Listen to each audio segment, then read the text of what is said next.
So I left a part out.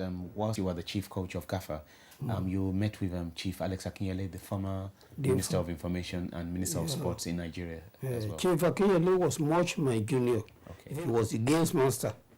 And because I relied most on his footballers, 13 of them, I have to draw him very close to myself.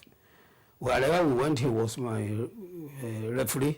Wow. I make him a linesman to look after the side of our own affairs so that we cannot be cheated. He went with us to Ibadan. Wow, wow. And so you being a teacher, I'll relate this to our current generation, but it shows that you are so passionate about teaching because you spent a lot of years teaching young people. At least 10 years. 10 years, and even helping them in sports and all these things. Yeah. What advice can you give to our current generation, with especially here in England, even back in Africa, our attitude as in we young people, attitude towards education as not just what we read in the book, but how we comport ourselves and how to behave, not stabbing ourselves, not being naughty and all these things. So, over to you. All that people do, they should do very hard. Things done by half are never done well. People should face whatever they have interest in. Singing, music, even like the things you are doing, you must concentrate and do it to the best of your knowledge. That is the only time when you can succeed. And we should believe in God and respect the elders. That's what I think the present generation lack. They don't concentrate, and they don't respect their elders. They want to please themselves. They have too much freedom. So much so that the government has taken all the freedom from the parents and given to the children. And the children please themselves. That's why so many people were killed in the streets of London every year. And almost everywhere, whether in America or Nigeria. We should go back to mold our children up, let them have the fear of God and respect for elders. The fear of God. That's interesting, sir.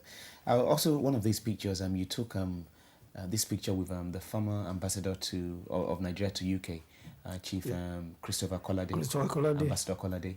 And also, there's another one you took with the current governor of Ondo State, Mimiko.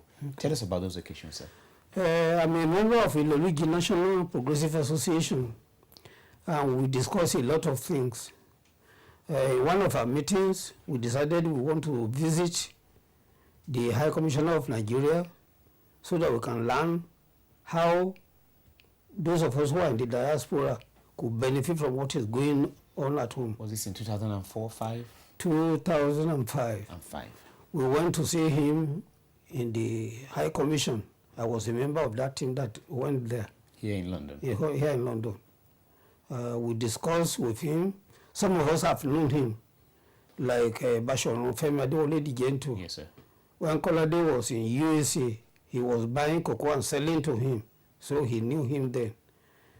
Very hard-working man, and he did a lot of things. We decided to give him an award, which I personally give to his assistant.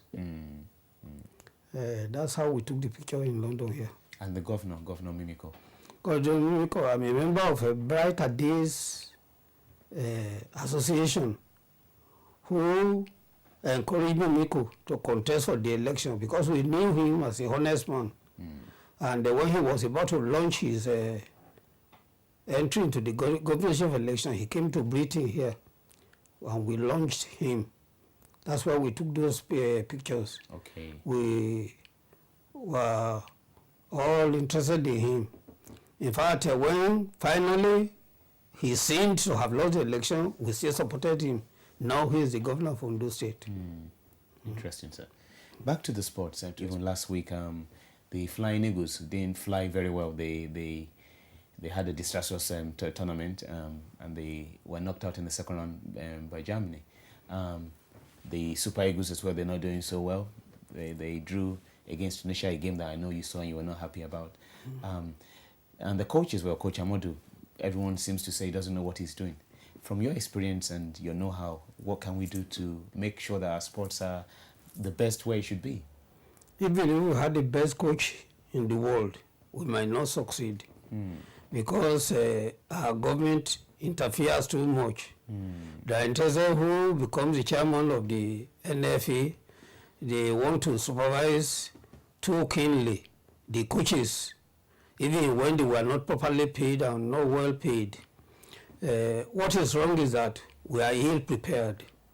We should not wait until the game is next week before we start to gather players together and train them. It should be an ongoing thing throughout the whole year. Then we will be able to better motivate the players and pay them whatever they desire. They should be well paid. Yeah. The players usually lose their concentration because they are not well looked after. The people who go with them sometimes earn more than the footballers themselves. There are so many things going on which did not motivate the players very well enough. If we want our team to do well, it should be an all-year training and motivation. So would you say we will qualify for the South Africa World Cup?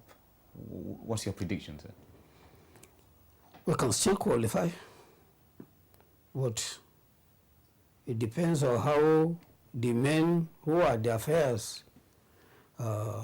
motivate the players from now on. Yes, sir. Wow. Thank you, sir. Thank you for that, sir. I'll go to a very interesting part of your resume that I have here.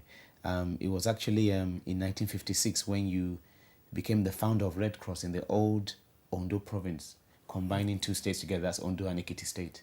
Tell us about that experience, sir. A member of the Red Cross came to my school, and the children in my school were interested. So I wrote Ibadan and started as the first Red Cross founder in Ondo province. I organized, the aim of the Red Cross was to join together with other children in the world to reduce the pains and sufferings of people. Okay. Mainly we were interested in first aid treatment of people before they can see the doctors. And before I left for Britain in 1964, I had over 6,000 members of the Red Cross. Impressive. The Ondo Youth Organization was organized, and all the youth organizations in the Western region met in Idonri for 2 weeks, where we had an excursion, and I led the whole Ondo Youth Organization over youth there. It was we were raising funds. We wanted to build a hostel at Itanla, so that people who come to Ondo will have a place to stay in. So you're well learned. You know, I cannot say that enough. I mean, well learned. What's the importance of education? I know you know this, but I just want our viewers to gain so much from. I'm gaining so much, and I want our viewers to gain so much from you. Why should we be learned? Why should we study so hard? Why should we be educated? The only legacy anybody could give to a person is good education. That's what our parents could give to us, our government, and all. Wow. Thank you, sir. Thank you for that, sir.